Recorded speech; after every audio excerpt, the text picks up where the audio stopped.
جناب صاحب صدر، مہمان خصوصی معزز، اساتذہ اکرام اور میرے ہم مکتب بہن بھائیوں، السلام علیکم۔ وعلیکم السلام۔ آج مجھے جس موضوع پر لب کشائی کرنے کا موقع ملا ہے اس کا عنوان ہے کیا ہم آزاد ہیں؟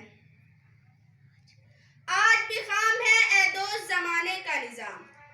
آج بھی خام ہے اے دوست زمانے کا نظام، مکتب عشق نہیں، درس مساوات نہیں، جن میں اخلاق و محبت کی فراوانی ہو، سینہ آدم خاکی میں وہ جذبات نہیں۔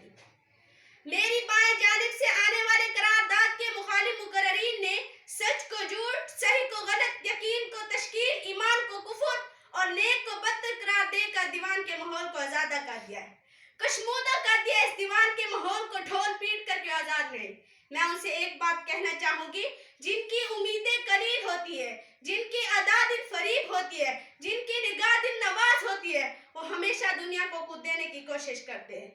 نہ کہ سینہ پیٹتے ہوئے، گالوں پر تھپڑے مارتے ہوئے اس بات پر لوہکین ہوتے ہیں کہ ہم آزاد نہیں۔ میرے معزز قائد حزب خلاف وہ احساس فراموش لوگ ہیں،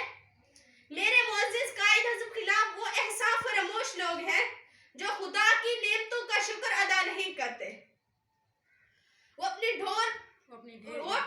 اینٹ کی مسجد بنا کر اس کے اوپر اپنی اہلیت کا پرچم لگا کر ناکامی اور پستیوں کے اندھیروں میں اتر جاتے ہیں، کیونکہ وہ یہ بات بھول جاتے ہیں کہ ہم ابن رشد ہی نہیں، ہم جابر ہیں، ہم کندی ہیں، ہم ابن خلدون کبری ہیں، ہم ابن سینا ابن الاحسم ہیں، ہم شاعری میں شیرازی ہیں، ہم نغمہ غنی میں فردوسی ہیں، ہم سوچ بنے تو بلے شاہ، ہم ساز بنے تو وارث شاہ، ہم عقل بنے تو شار دی، ہم رقص بنے، ہم مشت بنے، ہم سچل سرمست بنے، جب جنگ ہوئی تو دلہا دریا خاں بنے، جب امن ہوا تو اکبر اعظم کے ترین بنے۔ جناب صدر، ہم آزاد ہیں۔